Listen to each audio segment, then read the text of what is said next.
Accessing library computer data.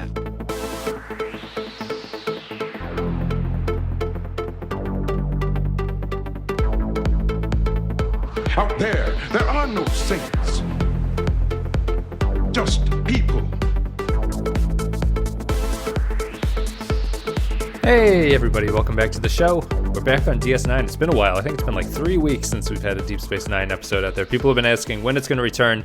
Well, here it is, or at least here it is, and then it'll be out whenever it actually comes out. We are up to the episode Melora, which is episode 6 of the second season. Aired back on the 31st of October, 1993. Teleplay, the story credit goes to Evan Carlos Summers. The teleplay goes to Evan Carlos Summers, Stephen Baum, Michael Piller, and James Crocker. So a lot of writers on this one, directed by Weinrich Colby. In this episode, Dr. Bashir ends up falling in love with a new officer when he develops a way for her to function in a high-gravity environment. Meanwhile, Quark receives a death threat from one of his former associates. Modi, welcome back to the show. How are you? I'm great. Thanks for having me back. Yeah, it's been a little while. I can't remember what the last one you did is, but you haven't done haven't done a second season episode in a while. Let's see here. Do we have anything to lead into Melora? I don't think so. Although this is one that people were tweeting at me hesitantly, so we'll take it from there. But do you have any opening thoughts before we take a break to play a clip? No, let's get into it. All right, so we're going to play an audio clip. Me and Modi are going to come back. We're going to break down the wheelchair-bound Melora. Welcome, Ensign. I'm Commander Benjamin Sisko. Am I late? Well, not at all. It looked as though the meeting had already begun. Jackson Bashir was just telling me about your request to pilot a runabout alone. Wouldn't it have been more appropriate to include me in that conversation? I was getting a briefing by my senior officers, Ensign. We discuss personnel matters all the time. I'm sorry if I seem overly sensitive, but I'm used to being shut out of the Melora problem. The truth is, there is no Melora problem. Until people create one. All right, so Melora, that was a clip. We are going to talk about this episode, which is always regarded as one of the worst of DS9. It's on a lot of top 5, top 10 bottom lists of the show. It is something that's frequently ridiculed. It's not really seen as one of the franchise's weak points, maybe because DS9 isn't particularly the most popular series, that would be a problem. But Melora is generally not well regarded. And I'll open this up to you, Modi, by saying that originally when they developed the show, they wanted the Melora character, which was a zero-gravity character, to be a main cast member. And she was written out because the effect was too expensive to do consistently, and so they replaced her with Dax, and that is the origin of that. And then in this, the backstory here is that the writer of this episode, this Evan Carlos Summers, was a intern on the show in the first season, and he was given the chance to pitch some stories in the second season, and he thought he could do something with this character that had been abandoned. And so he came back with the Melora story, which was poorly received by the writing staff when he passed it in. And so they rewrote it a bunch of times until eventually it ended up where it is. So what'd you think of Melora? It had some problems. I don't know why it was the worst episode of, I mean, I guess I haven't seen enough episodes then, but it had some problems for sure. But I don't know. It was all right. And I'm kind of surprised it's on the worst list. I think that I think it's kind of, it's not like in a lot of ways, it's not like a super memorably bad episode. It's right. Okay. Forgettably bad. Okay, yeah. It's really bland. I think the biggest problem with it is that it really doesn't really have much of a point to anything that goes on in the entire running time. Like nothing really amounts to anything, but I think that it's kind of a forgettable bad. I think it's bad on the sense that I would never really want to watch this episode in any context. Like besides this rewatch, there's no real redeeming quality to it on a lot of levels. It's completely self-contained. Like nothing really that happens in here has any effect on the characters. I don't think Bashir ends up. I mean, she never returns either, right? This is the only chance we get with Melora here, right? Yeah, she's in novels, but she never comes back on the show. Yeah, so I don't know. It's just kind of There's not really you have this. You're supposed to have this big relationship with Bashir, but it doesn't seem to go beyond this episode. So it's just kind of like a one and done kind of thing that doesn't really have any effect on anything. So the basic gist of this one is that Melora is a species called the Alasians or something like that, and they exist in a low gravity situation. So when they come into normal Star Trek universe gravity, they have difficult moving around, and she has to move around by a wheelchair because of the Cardassian architecture of the station or something. She wears like a metal exoskeleton, and she sort of hobbles around, and the episode deals with... Well, I guess we'll figure out what it does actually deal with. But what did you think of the central conceit that the Cardassian architecture is the reason that she needs to be in a wheelchair? It's so strange because, I mean, this has to happen all the time, where you have people from different gravities adjusting to different atmospheres. Like, every single planet's gonna have a different gravity to it. So this would happen. This would just be a run-of-the-mill thing. But I don't know why. Is there something specific about her species that is not able to adapt to the gravity changes? Because everyone else seems fine with it. Yeah. You know? I totally agree. I think it's one of those episode ideas that it seemed better in concept than when you actually execute it. Yeah. Like, the idea of a low-gravity alien is kind of cool, but... Then you start doing, as you said, you're like, well, wouldn't everyone have this problem? Like, why is she such a unique case? They all react as if this is the first time this has ever happened, and it seems like it would happen all the time. Right.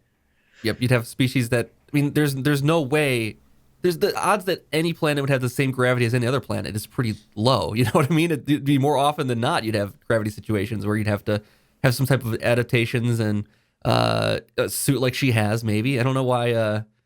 They just get a stronger suit for her also. She's got these like metal wraps on all of her limbs. Just make those stronger so she can walk around. And I think the in canon explanation as to why some species are stronger than humans is because they come from a higher gravity planet. So they're used. They can adapt better to those lower gravities. Sure. Right. Okay. Yeah. So, and I think that tying into like the better concept idea, the idea like the wheelchair just seems so bizarre. Like I think the episode tries to explain why she couldn't have some kind of hovercraft type mechanism, but it does a poor job of explaining it. They say like the Cardassian computer system doesn't allow it, which doesn't make any sense.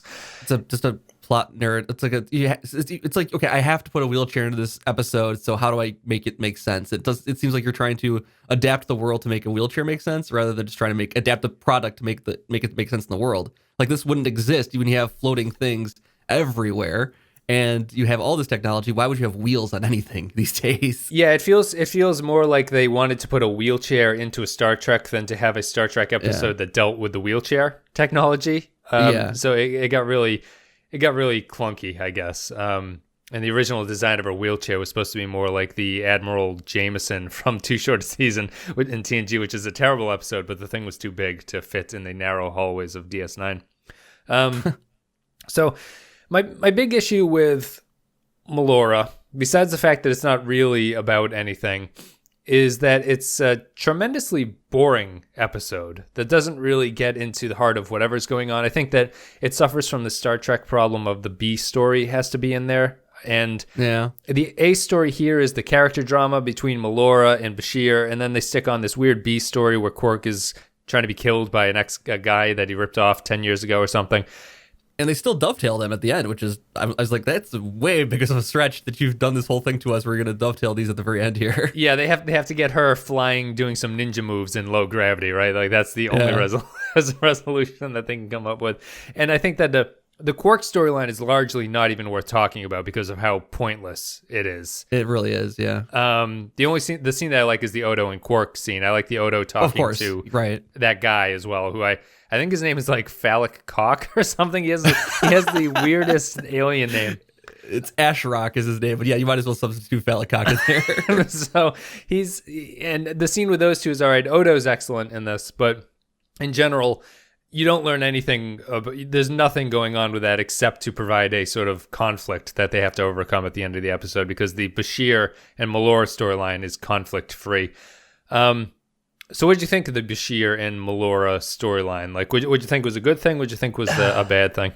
It did surprise me at the point when Bashir has his first like real talk with Melora, because I was like, it started off with this Melora being, independent and focusing all on that, and chip on her shoulder. I thought this is going to be chip on her shoulder about her situation, and won't refuses help from anyone, even if it is well-meaning, and just people being kind, and you slap them away. Yes, yeah. Even commanding officers, which is I find problematic. Talking to your commanding officer like that, and it's just I just don't like. At first, I was like, this person doesn't exist. Like this person can't be real. That there would be this person that's that against help. You know what I mean? Yep. Like well-intentioned if you're help. in a wheelchair, yeah, exactly. If you're in a wheelchair, you have to understand people will mean well. Yeah, they might go too far and try to baby you, and that's where you got to put your foot down. But at some point, like you just got to understand people are trying their best and they don't know how to react to certain situations. So you can't take that tone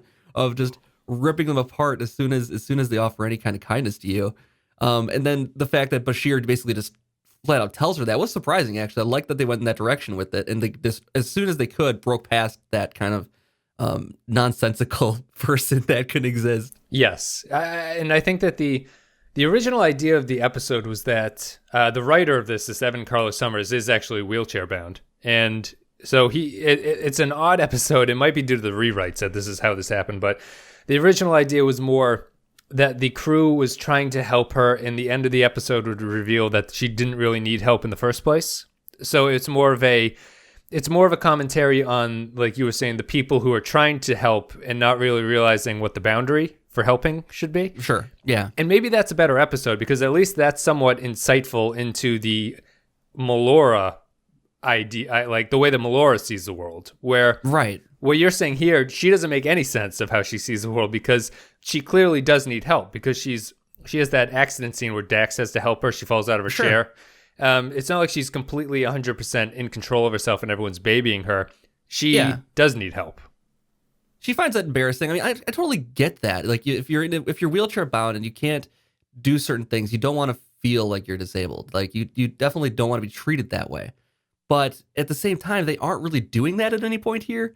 No one's like, oh, let me get that for you, or like they're just kind of being kind to her and being nice to someone who's just come aboard this thing, installing a lot of ramps. They're doing a lot of ramp installation. Yeah. Like so, she's got.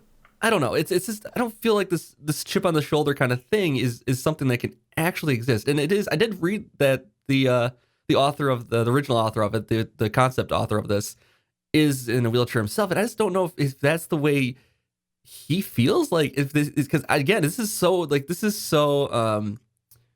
outside what I would expect, and even outside of what I've experienced with people who are disabled, that they have a little bit of that, but they don't really. They're kind about it. They're not like this edge where they're just tearing you apart for trying to help them. They will let you know their boundaries, but they don't get mad about it because they have to deal with it all the time. Right. So they have to adapt to a better way of handling it. If you're just going into an attack every single time you have to deal with this, you're going to be attacking constantly, as I guess as Bashir points out. So she's introduced as this hostile character who Bashir disarms by basically flirting with her for a few minutes, and then she the charm of Bashir she falls in love with him. And those two actually have a decent chemistry. I think the guest actress is pretty good in this. Yeah, she's all right. Yeah, all things considered, she's certainly not terrible. And it switches into Bashir comes up with a way to fix her problem, which seems kind of obvious to me. Everyone is heralding it as like a breakthrough. O'Brien tells him that Bashir is going to get his name in the medical journals. It doesn't seem that revolutionary for me. And it's not even his research, apparently, too. He says, I'm just adapting something that people have forgotten about. Yeah, he's building off. The guy had the right idea, but the wrong execution or something. And so he starts having Melora undergo these treatments, which will, I guess, strengthen her enough to the point where she can walk and be normal in human, like Star Trek level gravity. I find this to be the worst part of the episode on like a human moral ethical level, because me too. I find Bashir's turn here to be really odd and creepy in some ways. He doesn't come across as particularly caring about her as much as he's interested in getting this procedure to finish. And she's like collapsing during certain moments. And he's like, "Oh, you're all right. You just need more treatment. Like, let's get you back to sick bay." And she seems very hesitant. And I think it's a weakness of the Melora character where she flip-flops very easily at that point. Yeah. As soon as she starts undergoing the treatment, she kind of immediately realizes she doesn't want to do it, and you feel bad for her, and you feel angry at Bashir for making her go through it. But then at the same time, it's like you could just stop doing this. So what would you think? But no, it's problematic because it's like at the one hand you have Bashir seemingly trying to change a person that's different. You know what I mean? And that is an ethical, moral kind of thing. Does strike me as, why are you trying to make this person quote unquote normal? You know what I mean? Like, let them be different if they, and then that's kind of what it ends up being for her at the end. But it's just like, why didn't you like just ask her? Like, it didn't seem like they really, like, he started doing all this research and it seemed like she was into it.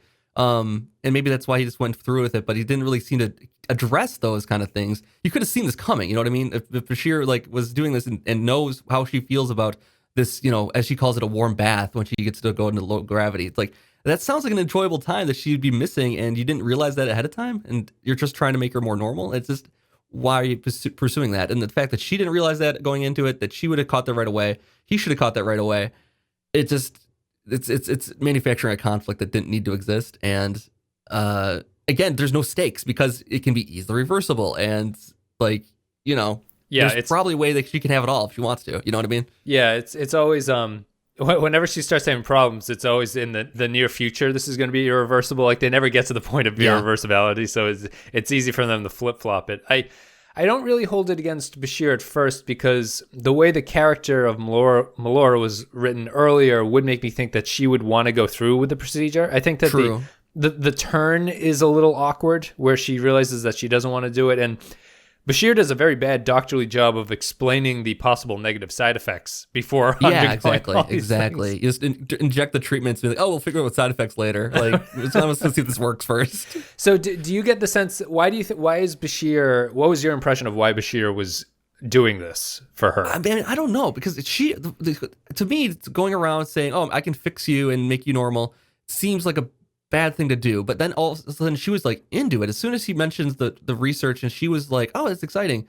Like, so he's being led on by her attitude towards it, I think, too. Like, it's, so I don't know if I can again blame him completely, because her character does seem to think of her disability as a burden, but she doesn't want to burden anybody else with it, is the weird take she has on it.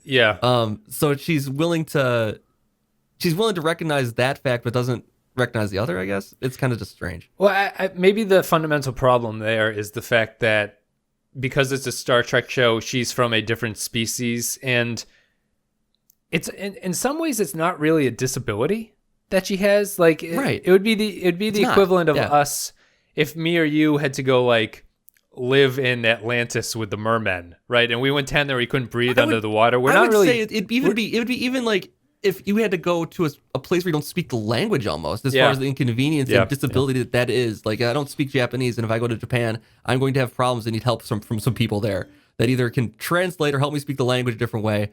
But it doesn't seem like it's like an actual disability. Like, right. She could do teleconferencing to do whatever she's doing here. Like, what she wanted to go to the Gamma Quadrant. I mean, there's probably ways they could do this without her even like leaving her own planet at this point. You know what I mean? Like, yes. Yeah. I think that's a good point, and it's like because she's of a different species, it's not about a human dealing with this. It's the same problem. There was that episode where Troy loses her telepathic abilities, and we don't really feel sorry for her because we don't know what it's like to be telepathic. Melora is the same situation because she's disabled according to what a Starfleet officer needs to be able to do, but she's not really disabled in any sense that she would consider to be. She doesn't have an inability to do something that others of her kind would be unable to do. So it's you're trying to jam this sci-fi angle into a human story, and it comes across a little bit weird and not natural feeling. Yeah, it feels like an assimilation kind of thing almost, where you're trying to like make this alien species more human. Yeah, and it's kind of strange. Right, and it's apparently a very limited situation. It's just because they're on a Cardassian station. Apparently this is okay everywhere else. It's just being here. So it feels that Bashir's solution is a very heavy-handed for what seems to be a minor problem in the rest of her life. This basically would fix her to only work in this very limited situation. And that's the fix he's providing, basically. Why? Yeah. There's a lot of anger at Bashir here because, and I think you might have been implying it, that he's trying to fix her to suit him. And I don't know if I 100%. He's not trying, not for him, I don't think. I think he does seem altruistic in it. He doesn't seem like it's about him and her. having a normal relationship or anything like that. I think it's just he sees this as something she wants for some reason. Okay. And I think that's the where it's coming from. I don't think it's done in any kind of selfishness. Yeah, the only selfishness I see is more that he's interested in the medical aspect of it. Yeah, like right. being the guy to do That it. part he does seem to be overly into. Yeah. Yeah, that'd be my only negative about it, because he does have all those very weird scenes where he's really she has a scene where she's lying there. She's like, "Oh, I was lying in bed. It felt like I was lying on nails. My muscles ached. I couldn't sleep all night." He's like, "Well, you just need more treatment." No, You'll get used to it, basically. so I don't know about that. And it ends up resolving by she saves the day and Yeah, in a weird way. goes on with her zero gravity fighting, and then they sort of leave each other. And I don't know. I think the central concept is broken here, and one of the quotes from the writing staff was just saying that when he brought it in, I thought that this quote was actually kind of funny too. Where the hell is it? When Summers turned in his original draft, it wasn't well received by the writing staff. Summers blames a decision he made while writing it. I had previously committed to another project that started 2 weeks before, and they needed another week for it. I thought since I had turned out Battle Lines, this guy wrote Battle Lines in a week and a half. Really? I could do Melora in a week and a half. That decision wasn't the best one, so he basically wrote it too quickly. Ira Stephen Bear had to call him to inform him that he was not going to be rewriting it, which is a kind of a harsh thing for a writer here. Yeah, that's a big deal. Yeah. They usually get their first rewrite option. He doesn't get it. They gave it to the writing staff. Stephen Baum decided to take a shot at it. Producers still weren't happy, and it got rewritten by the showrunners at that point. And Michael Piller thought that the central concepts that they broke out in the breaking session was flawed. I assume he just means the sort of, the alien Melora concept. Yeah, I don't know. It's not particularly well regarded. What did you think was actually a good step here? I thought that it was an episode where Bashir doesn't come off too creepy. He eventually comes off a little bit. This is the best Bashir I've seen. Actually, this is the best version of him. He's obsessed with his work, maybe, and that's the biggest fault he has here. Otherwise, he seems like a very charming guy, which is what they're going for. Yeah. See, his charm comes across appropriately here instead of a creepiness, which he had with Dax previously.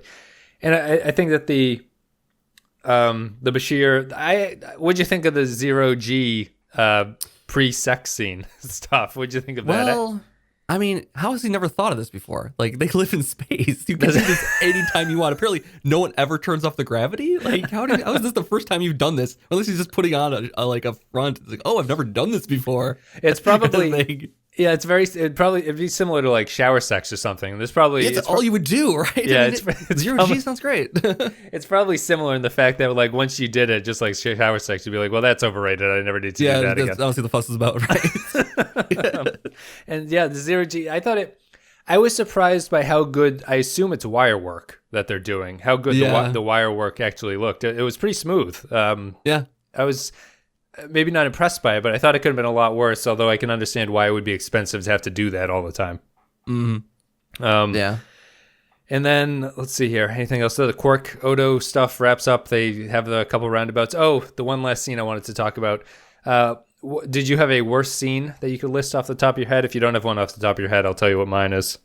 Maybe the finale, the culmination at the end there with Melora lowering the gravity and doing her little torpedo move. That might have been the worst one.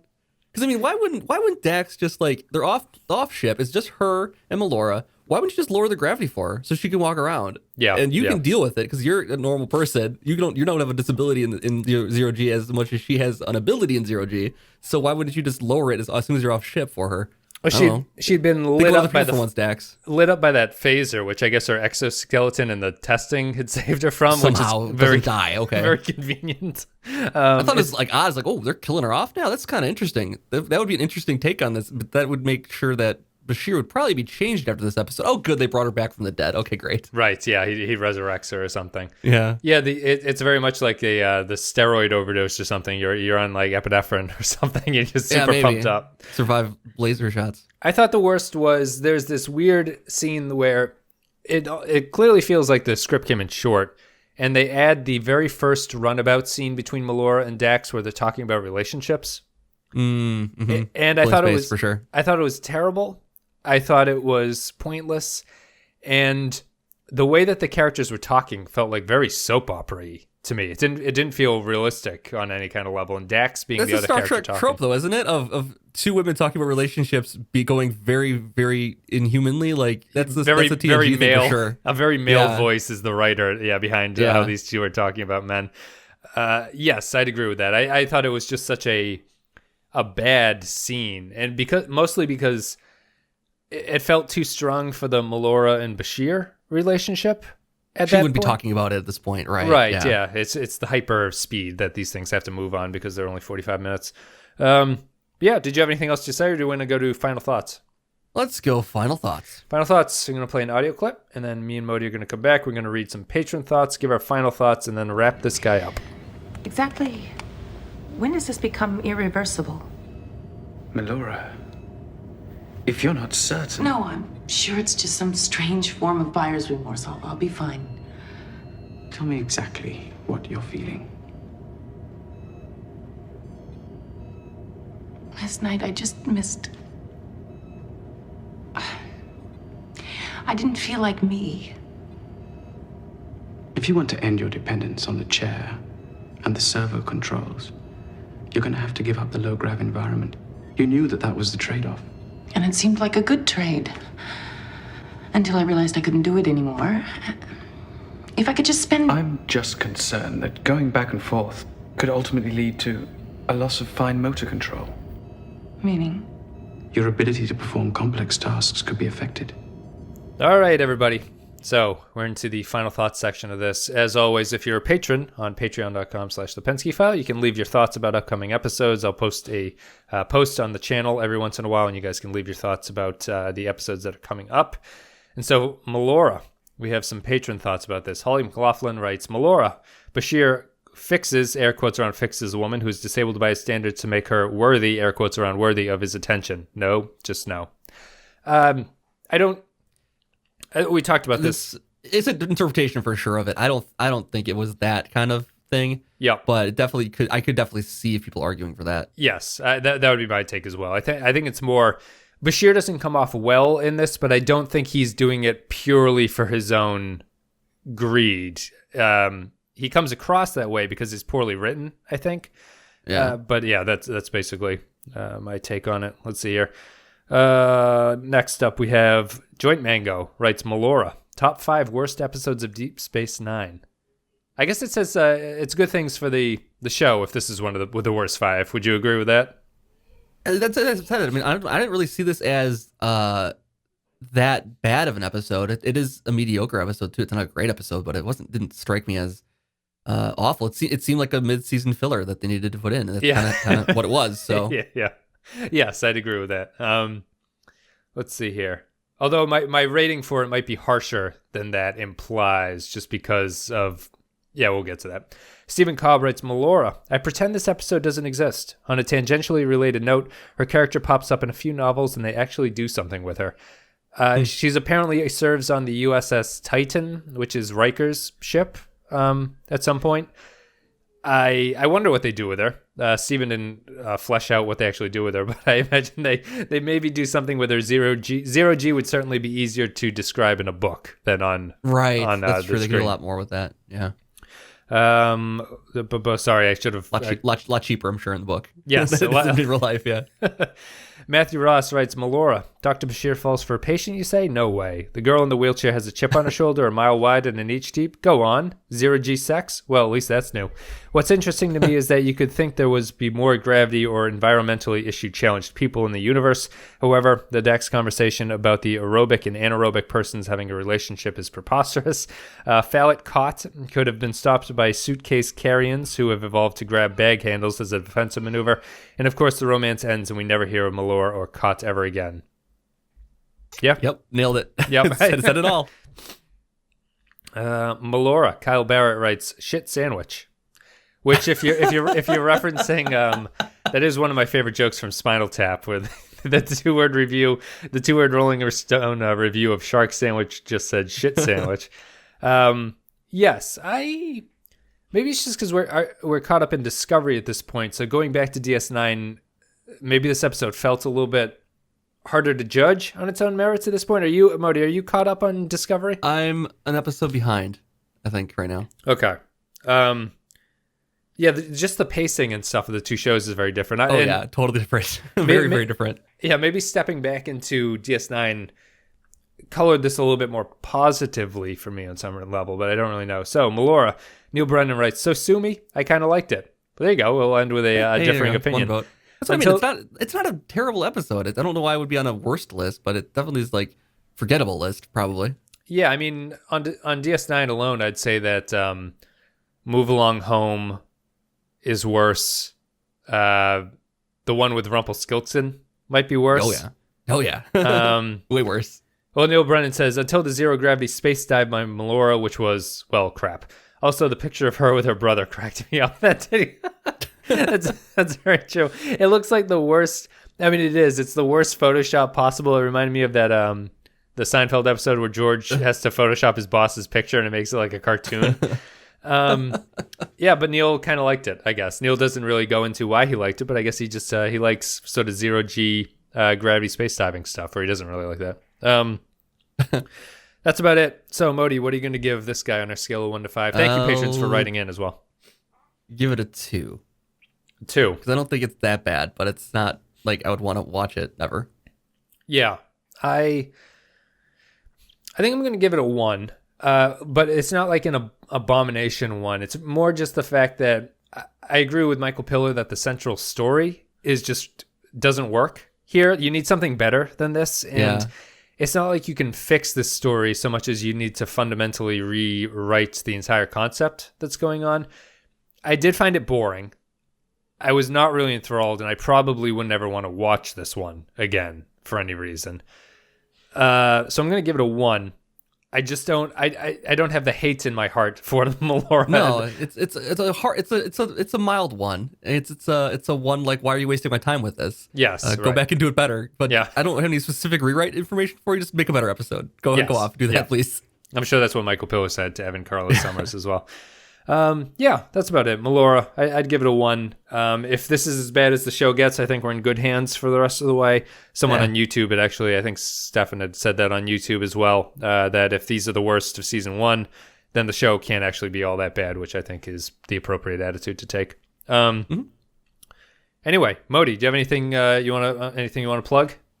I'm streaming now every Thursday at 10 p.m. Pacific time, 7 p.m. Pacific time, 10 p.m. Eastern time, every Thursday on twitch.tv/Modi Operandus, and then my normal YouTube channel. Yep. YouTube.com/Modi Operandus. Go check out Twitch. How's Twitch treating you? I like it. It's a lot of fun. Is it? Some Yeah. fun stuff. Yeah. I still don't get Twitch on some fundamental level. No, I don't understand it. I don't understand any of it. But I enjoyed what I've had for interactions and chat and that kind of thing. It's just, as far as Twitch culture, I don't get at all. Yeah. Yeah. I'm just gonna decide to not be Twitch culture, and then I'll just do my own thing, I guess. I mean, is it really just the chat feedback in live time, right? Because there's something fun about watching something live with other people, though, and just general. Like if you're watching like Star Trek live with other people, there's just something fun about doing that. And I get that part of it for sure now, in a way I didn't before. But we played. If you're familiar with Slay the Spire, it's a card deck building game, or like a roguelike deck building game, and we did like a Twitch integration with it where people could vote on what cards I pick, and that was a new kind of like together experience where we're playing it as a game together technically. Which is kind of cool. Yeah, it's I think my fundamental problem with Twitch is that we just came out of the era of people saying you have to watch something at this time. And we're like, oh, the freedom of being able to get whatever you want on demand is so wonderful. And Twitch just flies in the face of that on some level. It's radio versus TV, basically. I mean, Twitch is basically radio, I feel like. It's very similar to broadcasting like that versus the on-demand thing we have with TV now. Yeah. And I think that's about it. Let's see here. All the social media is in the links, all that stuff. You can go to Facebook, Twitter. Like us on iTunes, maybe I did that backwards. You can go to patreon.com /the Pensky File, patreon.com/the Pensky File. If you want to support the show, a couple $1 a month, you get extra stuff, you get extra content, you get extra videos. I'm doing these Patreon lens things, which I'm probably going to stop doing, but I've been having fun doing them in the meantime. They're very much like Instagram stories, which is another thing that I don't understand, similar to Twitch. And if you don't want to go to patreon.com, the next best thing you can do is rate us on iTunes, which is supremely helpful. So if you don't want to give money to the show, but you still want to be super helpful in promoting it, a like and a comment on iTunes is greatly appreciated. Check out Real Ripe and Real Rotten, all that stuff. Check out Modi's channel. And Modi, keeping in line with a new sort of thing, we're just going to wrap up real quickly with a non-sequitur type story. I'll go first to give you some time to think about something quick you just want to mention that you like or dislike or something you've seen. I watched Get Out, the Peele, directed by, what's the guy's first name? Of Key and Peele, anyway. Jordan Peele, I think is his name. Yeah, Jordan. Get Out. It's about the black kid who goes to meet his white girlfriend's family. And it was really good. It was very clever. I know people have said that the movie's great. I'm not saying anything revolutionary here, but it was really good. If you haven't seen it, I'd recommend it. It's a horror movie, but not super scary, so you don't need to be squeamish. It's smart, and it was enjoyable to watch. It was really... I hadn't seen a movie like that with that sort of perspective before, and I thought it was interesting. Cool. Yeah, I want to see. I haven't seen it yet. I have not. It's on HBO for probably a couple more weeks. I probably should check it out really quick. But I'm glad to hear that it's not like a scary horror movie, because I could get my wife to watch it with me then. It has maybe one or two of those, like, the character walking through a house and something sort of jumps out at you. Yeah, that'll be okay. Yeah, it's very minor, but it's really certainly not very scary. So do you have anything, any quick blurbs you want to talk about, get off your chest? What I've been watching. Altered Carbon. Check out Altered Carbon on Netflix. It's pretty great. It's based on a story from, I think, written maybe 2002 maybe. And it's kind of a sci-fi noir cyberpunk thing with bodies that can be changed. You take your basically your entire personality out of under a little chip and put it in a different body, and it's entire culture built around that, like centuries and centuries after what that would mean. Yeah. And it's kind of this noir cyberpunk thing. It's kind of cool. Yeah. It's very well done compared to the book too. I read the book long ago, and very faithful adaptation, I think. Oh, interesting. Yeah, I'll check it out. It's 10 episodes on Netflix. I was looking at it this morning after watching the Melora app, but I will. I'll definitely have to check it out at some point. So, guys, thank you very much. Modi, thank you for coming on. Anytime. And we will be back with the episode which is after Melora, which, if you give me I think it's Necessary Evil. Let me see here. Move forward. No, Rules of Acquisition. There we go. Rules of Acquisition with the first mention of the Dominion, I think, is the main reason that's memorable. But anyway, thank you very much, guys, for listening, and we'll see you next time.